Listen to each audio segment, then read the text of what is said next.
ಎಲ್ಲ ವಿದ್ಯಾರ್ಥಿಗಳಿಗೂ ನಮಸ್ಕರಿಸುತ್ತಾ ಈ ದಿನದ ವಿಶೇಷತೆ ಏನಪ್ಪಾ ಅಂದ್ರೆ ರಾಯಚೂರು ಜಿಲ್ಲೆಯ ಬಗ್ಗೆ ಒಂದು ಅಧ್ಯಯನ ಮಾಡೋಣ. ಯಾಕಂದ್ರೆ ಈ ಕಾಂಪಿಟೇಟಿವ್ ಫೀಲ್ಡ್ ಅಲ್ಲಿ ಈ ಜಿಲ್ಲೆಗಳ ವಿಶೇಷತೆ ಏನಿರಲ್ಲ ಬಹಳನೇ ಒಂದು ಮುಖ್ಯವಾದ ಒಂದು ಪಾತ್ರವನ್ನು ವಹಿಸ್ತದ. ಯಾಕಂದ್ರೆ ಜಿಲ್ಲೆಗಳ ಮೇಲೆ ಒಂದೊಂದು ಎಕ್ಸಾಮ್ ನಲ್ಲಿ 8ರಿಂದ 9 ಕ್ವಶನ್ ಬಂದಿ ಒಂದು ಇತಿಹಾಸ ಅದ. ಯಾಕಂದ್ರೆ ನಾವು ಜಿಲ್ಲೆಗಳ ಬಗ್ಗೆ 31 ಜಿಲ್ಲೆಗಳ ಬಗ್ಗೆ ಸರಿಯಾದ ರೀತಿಯಲ್ಲಿ ನಾವು ಅಧ್ಯಯನ ಮಾಡಲೇಬೇಕಾಗುತ್ತಾ. ಈಗ ನಾವು ಬಿದರ್ ಮುಗಿದಿದೆ, ಕಲಬುರಗಿ ಮುಗಿದಿದೆ, ನೆಕ್ಸ್ಟ್ ಇಲ್ಲಿ ಬರೋಣ ಅಂದ್ರೆ ರಾಯಚೂರು ಜಿಲ್ಲೆ ಬರೋಣ. ರಾಯಚೂರು ಅಂದ ತಕ್ಷಣ ಪ್ರತಿಯೊಬ್ಬರಿಗೆ ನೆನಪಾಗೋದು ಏನಪ್ಪಾ ಅಂದ್ರೆ ಅತಿ ಹೆಚ್ಚಿನ ಪ್ರಮಾಣದಲ್ಲಿ ಉಷ್ಣಾಂಶ. ಕರ್ನಾಟಕದಲ್ಲಿ ರಾಯಚೂರು ಅಂದ ತಕ್ಷಣ ಪ್ರತಿಯೊಬ್ಬರಿಗೂ ನೆನಪರೋದು ಉಷ್ಣಾಂಶ. ಕಲಬುರಗಿ ಆಗಿರ್ಬೋದು, ರಾಯಚೂರು ಆಗಿರ್ಬೋದು. ಈಗ ಒಂದು ಆವಾಗಲೇ ಹೇಳಿದೆ, ಆ ಶೀತ ಪ್ರದೇಶದಲ್ಲಿ ಇದ್ದಂತ ಒಬ್ಬ ಮನುಷ್ಯನನ್ನ ರಾಯಚೂರಿನಲ್ಲಿ ಅಥವಾ ಕಲಬುರಗಿಯಲ್ಲಿ ತಂದು ಬಿಟ್ರೆ ಅವನು ಅಲ್ಲಿ ಆಗಿದ್ದಾಗೆ ಅವನು ಡಮಾರ ಬಿಡ್ತಾನೆ. ಯಾಕಂದ್ರೆ ಆ ಒಂದು ಉಷ್ಣಾಂಶಕ್ಕೆ ಅವನು ಹೊಂದಿಕೊಳ್ಳಲು ಬಹಳನೇ ಒಂದು ತೊಂದರೆ ಆಗ್ತೈತೆ. ನೋಡಿ ರಾಯಚೂರು ಫಸ್ಟ್ ನೋಡಿ, ದಾಸ ಸಾಹಿತ್ಯದ ತವರು ಮನೆ ಎಂದೇ ಕರೆಯಲಾಗಿದೆ. ದಾಸ ಸಾಹಿತ್ಯದ ತವರು ಮನೆ ಎಂದು ಯಾಕೆ ಕರೀತಾರೆ ಸರ್ ಅಂತಂದ್ರೆ ಇಲ್ಲಿ ಗೋಪಾಲದಾಸರು, ಹರಿದಾಸರು, ಜಗನ್ನಾಥದಾಸರು ಪ್ರಮುಖವಾಗಿ ದಾಸರು ಅತಿ ಹೆಚ್ಚಿನ ಪ್ರಮಾಣದಲ್ಲಿ ಇಲ್ಲಿ ಜನಿಸಿದ್ದರಿಂದ ಆ ದಾಸ ಸಾಹಿತ್ಯದ ತವರು ಮನೆ ಅಂತ ಕರೀತಾರೆ ಸ್ನೇಹಿತರೆ. ಇದು ಬಹಳ ಇಂಪಾರ್ಟೆಂಟ್. ಎಷ್ಟೋ ಸಲ ಎಕ್ಸಾಮ್ ಬಂದಿದೆ, ದಾಸ ಸಾಹಿತ್ಯದ ತವರು ಮನೆ ಎಂದು ಯಾವ ಒಂದು ಜಿಲ್ಲೆಯನ್ನ ಕರೀತಾರೆ ಅಂದ್ರೆ ಅದು ರಾಯಚೂರು ಜಿಲ್ಲೆಯನ್ನು ಕರೀತಾರೆ. ಅದಾದ ನಂತರ ನೆಕ್ಸ್ಟ್ ನೋಡಿ, ಅತಿ ಹೆಚ್ಚು ಭತ್ತವನ್ನು ನಿರ್ಮಿಸುವ ಜಿಲ್ಲೆ ರಾಯಚೂರು. ಅತಿ ಹೆಚ್ಚಿನ ಪ್ರಮಾಣದಲ್ಲಿ ಭತ್ತ. ಕರ್ನಾಟಕದಲ್ಲಿ ಭತ್ತ, ಇಲ್ಲಿ ನಮ್ಮ ಕಲಬುರಗಿಯಲ್ಲೂ ಸಹ ಭತ್ತವನ್ನು ಬೆಳೀತಾರೆ. ಆದ್ರೆ ಅತಿ ಹೆಚ್ಚಿನ ಪ್ರಮಾಣದಲ್ಲಿ ಕರ್ನಾಟಕದಲ್ಲಿ ಅತಿ ಹೆಚ್ಚಿನ ಪ್ರಮಾಣದಲ್ಲಿ ಭತ್ತವನ್ನು ನಿರ್ಮಿಸುವ ಜಿಲ್ಲೆ ಯಾವ್ದಪ್ಪ ಅಂದ್ರೆ ಅದು ರಾಯಚೂರು. ಭತ್ತ ಅತಿ ಹೆಚ್ಚಿನ ಭತ್ತ ಅಂದ್ರೆ ಅಕ್ಕಿ, ರೈಟ್? ಅಕ್ಕಿ, ಭತ್ತವನ್ನು ನಿರ್ಮಿಸುವ ಜಿಲ್ಲೆ ಅಂದ್ರೆ ಅದು ರಾಯಚೂರು. ದಾಸ ಸಾಹಿತ್ಯದ ತವರು ಮನೆ ಅಂದ್ರೆ ರಾಯಚೂರು. ಅತಿ ಹೆಚ್ಚು ಭತ್ತವನ್ನು ನಿರ್ಮಿಸುವ ಜಿಲ್ಲೆ ಅಂದ್ರೆ ಅದು ರಾಯಚೂರು. ಅದಾದ ನಂತರ ಹೆಚ್ಚು ಕಾಲುವೆ ನೀರಾವರಿ ಹೊಂದಿರುವ ಜಿಲ್ಲೆ ಸಹ ರಾಯಚೂರು. ಕಾಲುವೆ ನೀರಾವರಿ. ಅದಾದ ನಂತರ ಬಾವಿ ನೀರಾವರಿ ಅಂತ ಬರುತ್ತೆ. ಬಾವಿ ನೀರಾವರಿ ಹೊಂದಿರುವ ಜಿಲ್ಲೆ ಬೆಳಗಾವಿ. ಬೆಳಗಾವಿ. ಕಾಲುವೆ ನೀರಾವರಿ ರಾಯಚೂರು. ನೋಡಿ, ಒಂದಕ್ಕೊಂದು ಲಿಂಕ್ ಇರ್ತಾವ, ಓದ್ಕೋತ ಹೋಗ್ಬೇಕಷ್ಟೇ.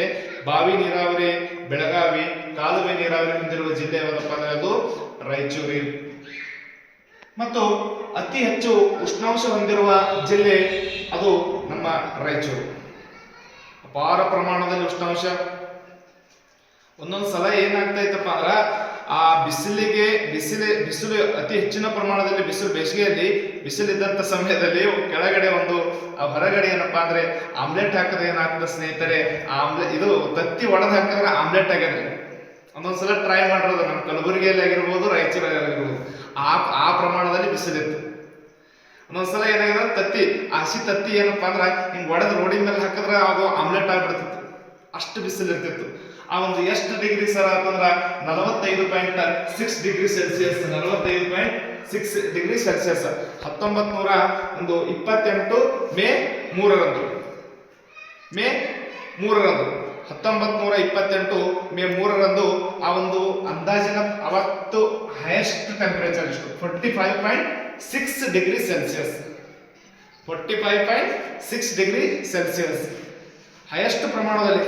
ಭಯಂಕರ ಬಿಸಿಲು ಇರ್ತಾವ. ಒಂದು ಸಲ ಬೇಸಿಗೆಯಲ್ಲಿ ಅತಿ ಹೆಚ್ಚಿನ ಪ್ರಮಾಣದಲ್ಲಿ ಬಿಸಿಲ ನಡಿ ಹೋಗ್ತಾ ಒಂದೊಂದು ಹೊರ ಬರ್ಲಿಕ್ಕೆ ಒದ್ದಾಡ್ತಾವ ರಾಯಚೂರೊಳಗೆ. ಅದಾದ ನಂತರ ಇದು ಬಹಳ ಇಂಪಾರ್ಟೆಂಟ್, ಬಹಳ ಸಲ ಎಕ್ಸಾಮ್ ಕೇಳ್ಯಾರ. ಅತಿ ಹೆಚ್ಚು ಉಷ್ಣಾಂಶ ಹೊಂದಿರುವ ಜಿಲ್ಲೆ ಯಾವಪ್ಪ ಅಂದ್ರೆ ಅದು ರಾಯಚೂರು. ನಾವು ಇಷ್ಟೇ ನೆನಪಿಡಬೇಕು. ಬಟ್ ಅದು ಯಾವಾಗ ಇತ್ತು, ಅದು 45.6 ಡಿಗ್ರಿ ಸೆಲ್ಸಿಯಸ್ ಯಾವಾಗ ಇತ್ತು ಅಂತಂದು ಅದೇನು ಎಕ್ಸಾಮ್ ಕೇಳಲ್ಲ. ಬಟ್ ನಾವು ಏನ್ ನೆನಪಿಡ್ಬೇಕಪ್ಪ ಅಂದ್ರೆ ಆ ಡಿಗ್ರಿ ಸೆಲ್ಸಿಯಸ್ ಸಹ ಎಕ್ಸಾಮ್ ಇಲ್ಲಿವರೆಗೂ ಅಂತ ಪರಿ ಬಂದಿಲ್ಲ. ಬಟ್ ನಮಗೆ ಏನ್ ಇಂಪಾರ್ಟೆಂಟ್ ಅಪ್ಪ ಅಂದ್ರೆ ಅತಿ ಹೆಚ್ಚು ಕರ್ನಾಟಕದಲ್ಲಿ ಉಷ್ಣಾಂಶ ಹೊಂದಿರುವ ಒಂದು ಜಿಲ್ಲೆ ಯಾವ್ದಪ್ಪ ಅಂದ್ರೆ ಅದು ಯಾವ್ದಪ್ಪ ಅಂದ್ರೆ ರಾಯಚೂರು. ನೆಕ್ಸ್ಟ್, ಹಟ್ಟಿ ಚಿನ್ನದ ಗಣಿಗಳು ಕಂಡು ಬರ್ತವೆ. ರಾಯಚೂರಿನಲ್ಲಿ ಹಟ್ಟಿ ಚಿನ್ನದ ಗಣಿ ಅಂತ ಕಂಡು ಬರ್ತದೆ ಸ್ನೇಹಿತರೆ. ಬಟ್ ಒಂದು ದುಃಖದ ವಿಶೇಷ ಏನಪ್ಪಾ ಅಂದ್ರೆ ಅಲ್ಲಿ ಚಿನ್ನದ ಗಣಿ ಏನಾಗಿದೆ ಇತ್ತೀಚೆಗೆ ಖಾಲಿಯಾಗಿದೆ. ಹಟ್ಟಿ ಚಿನ್ನದ ಗಣಿ ಅಲ್ಲೇ ರಾಯಚೂರಿನಲ್ಲಿ ಕಂಡು ಬರ್ತದೆ. ಅದಾದ ನಂತರ ಲಿಂಗಸೂರಿನಲ್ಲಿ ಹಳೆ ಶಿಲಾಯುಗದ ಒಂದು ತಾಣ ಕಂಡು ಬರುತ್ತದೆ, ಬಹಳ ಇಂಪಾರ್ಟೆಂಟ್. ಹಳೆ ಶಿಲಾಯುಗದ ಒಂದು ತಾಣ ಎಲ್ಲಿ ಕಂಡು ಬರುತ್ತಪ್ಪ ಅಂದ್ರೆ ಅದು ರಾಯಚೂರಿನಲ್ಲಿ ಕಂಡು ಬರುತ್ತಾ, ಎಲ್ಲಿ? ರಾಯಚೂರಿನಲ್ಲಿ. ಅದಾದ ನಂತರ ಪಿಪ್ಲಿಹಾಳ್, ಇದು ನವಶಿಲಾಯುಗದ ತಾಣ ಕಂಡು ಬರುತ್ತದೆ. ಲಿಂಗಸೂರಿನಲ್ಲಿ ಹಳೆ ಶಿಲಾಯುಗದ ತಾಣ ಕಂಡು ಬಂದ್ರೆ ಅಲ್ಲಿ ಇನ್ನೊಂದು ನೋಡಿ ಪಿಪ್ಲಿಹಾಳದಲ್ಲಿ ಇದು ನವಶಿಲಾಯುಗದ ಒಂದು ತಾಣ ಕಂಡು ಬರುತ್ತದೆ. ನೆಕ್ಸ್ಟ್ ಮಸ್ಕಿಯಲ್ಲಿ ಅಶೋಕನ ಶಾಸನ ಕಂಡು ಬರುತ್ತದೆ ಸ್ನೇಹಿತರೆ, ಇದು ಬಹಳ ಬಹಳ ಇಂಪಾರ್ಟೆಂಟ್. ಮಸ್ಕಿಯಲ್ಲಿ ಅಶೋಕನ ಶಾಸನ ಕಂಡು ಬರುತ್ತದ. ಕಲಬುರಗಿಯಲ್ಲಿ ಹೇಗೆ ಸನ್ನತಿ ಶಾಸನ ಕಂಡು ಬರ್ತಿತ್ತಲ್ಲ ಸ್ನೇಹಿತರೆ, ಹಾಗೆ ಮಸ್ಕಿಯಲ್ಲಿ ಮಸ್ಕಿಯಲ್ಲಿ ಅಶೋಕನ ಒಂದು ಶಾಸನ, ಮಸ್ಕಿ ಶಾಸನ ಅಂತ ಕಂಡು ಬರುತ್ತದೆ. ಆ ಒಂದು ಸಂಶೋಧಕರು ಯಾರಪ್ಪ ಅಂದ್ರೆ ಅದನ್ನ ಸಂಶೋಧನೆ ಮಾಡಿದ ವ್ಯಕ್ತಿ ಸಿ ಬಿಡನ್ ಅಂತ ಅವ್ರು ಮಾಡ್ತಾರೆ. ಅದರ ವಿಶೇಷತೆ ಏನಪ್ಪಾ ಅಂದ್ರೆ ದೇವನಾಂಪ್ರಿಯ ಪ್ರಿಯದರ್ಶಿ ಅಶೋಕ ಅಂತಂದು ಹೆಸರು ಕೆತ್ತಲಾಗಿದೆ. ನೋಡಿ ಆ ಮಸ್ಕಿ ಶಾಸನದ ವಿಶೇಷತೆ, ಆ ಮಸ್ಕಿ ಶಾಸನದ ಮೇಲೆ ದೇವನಾಂಪ್ರಿಯ ಪ್ರಿಯದರ್ಶಿ ಅಶೋಕ ಅಂತಂದು ಕೆತ್ತಲಾಗಿದೆ. ನೋಡಿ ಅದು ಅಶೋಕಂದ ಅದಾತನ ಶಾಸನ ಹೇಳ್ಬೋದು. ಆಧಾರದ ನಮ್ಮಲ್ಲಿ ಏನದ ಅಂದ್ರ ದೇವನಾಂಪ್ರಿಯ ಪ್ರಿಯದರ್ಶಿ ಅಶೋಕ ಅಂತ ಅಲ್ಲಿ ಒಂದು ಶಾಸನದ ಮೇಲೆ ಕೆತ್ತಲಾಗ. ಅದನ್ನ ಸಂಶೋಧನೆ ಮಾಡಿದ ವ್ಯಕ್ತಿ ಯಾರಪ್ಪ ಅಂದ್ರೆ ಸಿ ಬಿಡನ್.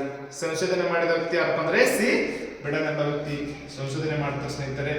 ನೆಕ್ಸ್ಟ್ ಅಲ್ಲಿ ಮುಖ್ಯವಾಗಿ ಕೃಷಿ ವಿಶ್ವವಿದ್ಯಾಲಯ ಸ್ಥಾಪಿಸಲಾಗಿದೆ. ರಾಯಚೂರಿನಲ್ಲಿ ಮತ್ತೆ ವಿಶೇಷತೆ ಅಂದ್ರೆ ಕೃಷಿ ವಿಶ್ವವಿದ್ಯಾಲಯ ಕಂಡು ಬರುತ್ತದ. ಮತ್ತೆ ಆ ಕುಣಗಲ್ ಯುದ್ಧ ಭೂಮಿ ಕಂಡು ಬರುತ್ತದೆ. ಕುಣಗಲ್ ಕದನವು ಕ್ರಿಸ್ತ ಶಕ 1800ರಲ್ಲಿ ಎಷ್ಟಪ್ಪ ಅಂದ್ರ 1800ರಲ್ಲಿ ದೋಂಡಿಯಾಬಾಗ್ ಮತ್ತು ವೆಲ್ಲೆಸ್ಲಿ ನಡುವೆ ಯುದ್ಧ ನಡೆಯುತ್ತ. ರಾಯಚೂರಿನಲ್ಲಿ ಪ್ರಸಿದ್ಧವಾದ ಯುದ್ಧ ಭೂಮಿ ಕುಣಿಗಲ್ ಯುದ್ಧ ಭೂಮಿ ಅಂತ ಕಂಡು ಬರ್ತದ.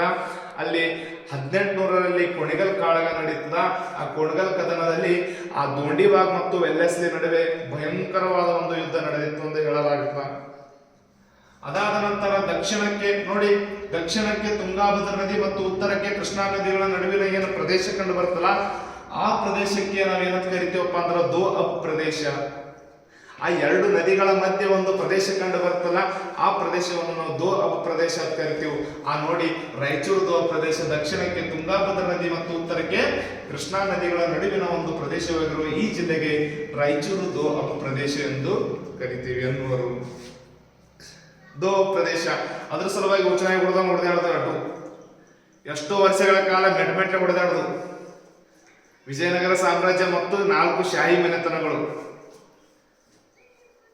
ನೋಡಿ. ರಾಯಚೂರು ದೋ ಅಬ್ಗಾಗಿ ವಿಜಯನಗರ ಸಾಮ್ರಾಜ್ಯ ಮತ್ತು 4 ಶಾಹಿ ಮನೆತನಗಳು. ತಾಳಿಕೋಟೆ ಯುದ್ಧ ನಡೆಯಿತು, ರಕ್ಕಸತಂಗಡಿ ಯುದ್ಧ ನಡೆಯಿತು. ರಾಯಚೂರಿನ ಒಂದು ದೋ ಅಬ್ ಪ್ರದೇಶಕ್ಕಾಗಿ ವಿಜಯನಗರ ಸಾಮ್ರಾಜ್ಯ ಮತ್ತು 4 ಶಾಹಿ ಮನೆತನಗಳು ಭಯಂಕರ ಹೊಡೆದಾಡ್ದು. ಅಳುತ್ತೀವಿ ಸಣ್ಣ ಸಣ್ಣ ಚುಕ್ಕೊಳಗೆ ಹಂಗ ಹೊಡೆದಾಡ್ರು. ಏನು ಯುದ್ಧ ಇದು ಅಂತೀವಿ ಗಾದ್ರೆ. ಆ ಒಂದು ಯುದ್ಧದಲ್ಲಿ ನೋಡಿ 4 ಶಾಹಿ ಮನೆತನ ಅಂತ ಹೇಳ್ದ. 5 ಶಾಹಿ ಮನೆತನಗಳು ಟೋಟಲ್, ಒಟ್ಟು 4 ಶಾಹಿ ಮನೆತನಗಳು, ಆದ್ರೆ 5 ಅಲ್ಲ. ನೋಡಿ 1565ರಲ್ಲಿ ಈ ಕಾಳಗ ರಕ್ಕಸತಂಗಡಿ ಯುದ್ಧ ಎಷ್ಟರಲ್ಲಿ ನಡೆಯಿತು ಅಂದ್ರೆ 1565ರಲ್ಲಿ ರಕ್ಕಸತಂಗಡಿ ಯುದ್ಧ ನಡೀತದ. ಅದಕ್ಕೆ ತಾಳಿಕೋಟೆ ಕದನ ಅಂತ ಕರೀತಾರ. ಇನ್ನೊಂದು ಪಾಯಿಂಟ್, ಕರ್ನಾಟಕದ ವಾಟರ್ಲೂ ಕಾಳಗ ಅಂತ ಸಹ ಕರೀತಾರ. ಇದು ಬಹಳ ಇಂಪಾರ್ಟೆಂಟ್. ಕರ್ನಾಟಕದ ವಾಟರ್ಲೂ ಕಾಳಗ ಅಂತ ಕರೀತಾರ, ರಕ್ಕಸತಂಗಡಿ ಯುದ್ಧ ಅಂತ ಕರೀತಾರ, ಮತ್ತು ಆ ತಾಳಿಕೋಟೆ ಕದನ ಅಂತ ಕರೀತಾರ. ಇವು ಮೂರು ಒಂದೇ. ವಿಜಯನಗರ ಸಾಮ್ರಾಜ್ಯ ಮತ್ತು 4 ಶಾಹಿ ಮನೆತನಗಳ ಮಧ್ಯೆ ನಡೆಯುತ್ತ. ಆ 4 ಶಾಹಿ ಮನೆತನಗಳು ವಿಜಯಪುರದ ಆದಿಲ್ ಶಾಹಿಗಳು, ಗೋಲ್ಕೊಂಡದ ಕುತುಬ್ ಶಾಹಿಗಳು, ಅಹಮದನಗರದ ನಿಜಾಮ್ ಶಾಹಿಗಳು, ಮತ್ತೆ ಬಿದರ್ನ ಬರೀದ್ ಶಾಹಿಗಳು. ಆದರೆ ಯಾರು ಭಾಗವಹಿಸಿದ್ರಿ ಸರ್ ಅಂತಂದ್ರೆ ಬಿರಾರಿನ ಅಹಮದ್ ಶಾಹಿಗಳು. ಯಾರು? ಬಿರಾರಿನ ಅಹಮದ್ ಶಾಹಿಗಳು ಈ ಯುದ್ಧದಲ್ಲಿ ಪಾಲ್ಗೊಂಡಿರಲಿಲ್ಲ. ಇದು ಬಹಳ ಇಂಪಾರ್ಟೆಂಟ್, ನೆನಪಿಟ್ಟುಕೋಬೇಕು.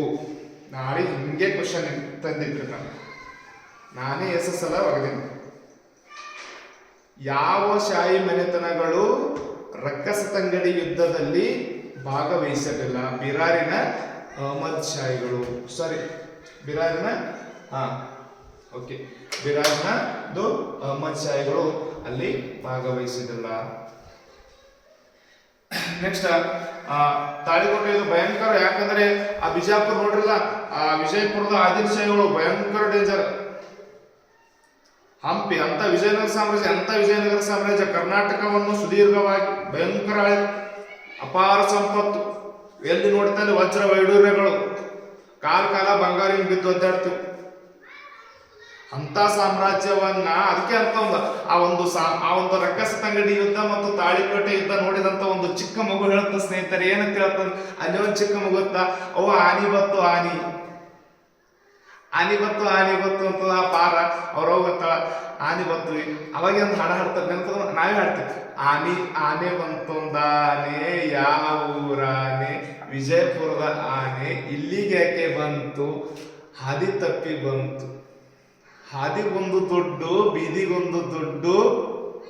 ಕೇಳಿರಲ್ಲ, ಅಪಾರ ಪ್ರಮಾಣದ ಆನೆಗಳು, ಭಯಂಕರ ಆನೆಗಳು ತಂದಿರ್ತಾರೆ ವಿಜಯಪುರ ಆದಿಲ್ಶಾಹಿಗಳು, ಆ ಒಂದು ಗೋಲ್ಕೊಂಡದ ಕುತುಬ್ ಶಾಹಿಗಳಾಗಿರ್ಬೋದು, ಮತ್ತೆ ಅಹಮದನಗರ ನಿಜಾಮ್ ಶಾಹಿ, ಬಿದರ್ನ ಬರೀ ಶಾಹಿಗಳು, ಅಪಾರ ಪ್ರಮಾಣದಲ್ಲಿ ಆನೆ ಕುದುರೆಗಳು, ಆನೆ ಮೇಲೆ ಬಂಗಾರ ಹಚ್ಕೊಂಡ್ರೆ ಆನೆಗಳು ಒದರ್ತೀವ, ಆನೆ ಮೇಲೆ ಬಂಗಾರ ಹಚ್ಕೊಂಡ್ರ ಆನೆಗಳು ಒಂದೊಂದು ಒದರವತ್ತ.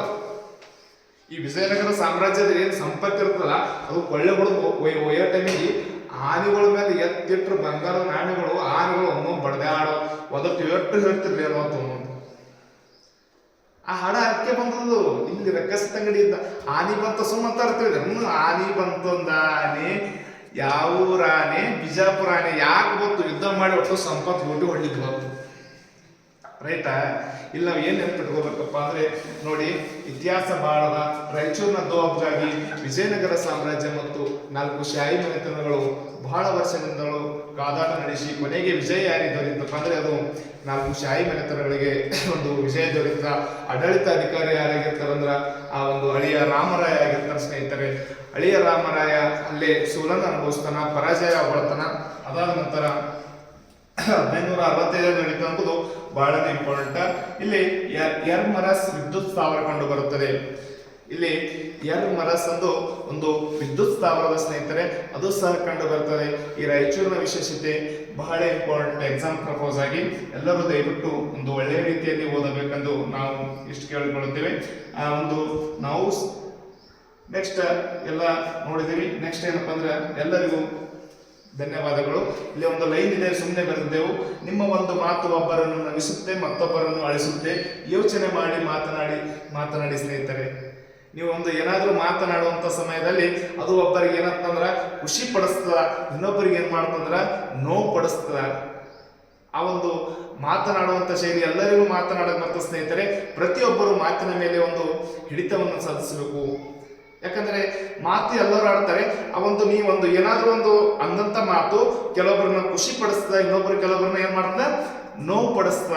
ಯಾವುದೇ ಕಾರಣಕ್ಕೂ ಯಾವ ವ್ಯಕ್ತಿಯನ್ನು ಆ ಒಂದು ನೋವು ಪಡಿಸುವಂತ ಮಾತು ಯಾರೇ ಆಡಬಾರ್ದೆಂದು ನಾವು ಕೇಳಿಕೊಳ್ಳುತ್ತೇವೆ. ಆ ಲೈನಿನ ವಿಶೇಷತೆ ಎಲ್ಲರಿಗೂ ಒಂದು ರಾಯಚೂರಿನ ವಿಶೇಷತೆ ಅರ್ಥ ಆಗತ್ತೆ ನಾವು ಅನ್ಕೋತೀವಿ. ಅರ್ಥ ಆಗಿದ್ರೆ ನೀವು ನಮ್ಮ ಚಾನಲ್ ಅನ್ನ ಸಬ್ಸ್ಕ್ರೈಬ್ ಮಾಡಿ, ಲೈಕ್ ಮಾಡಿ. ನಿಮಗೆ ನಮ್ಮ ಕ್ಲಾಸ್ ಇಷ್ಟ ಆಗಿದ್ದಲ್ಲಿ ಲೈಕ್ ಮಾಡಿ, ಇಲ್ಲಾಂದ್ರೆ ನೀವು ಲೈಕ್ ಮಾಡೋಕೆ ಹೋಗಬೇಡಿ ದಯವಿಟ್ಟು. ಇಷ್ಟು ರಾಯಚೂರು ವಿಶೇಷತೆ ಇಷ್ಟು. ಓಕೆ.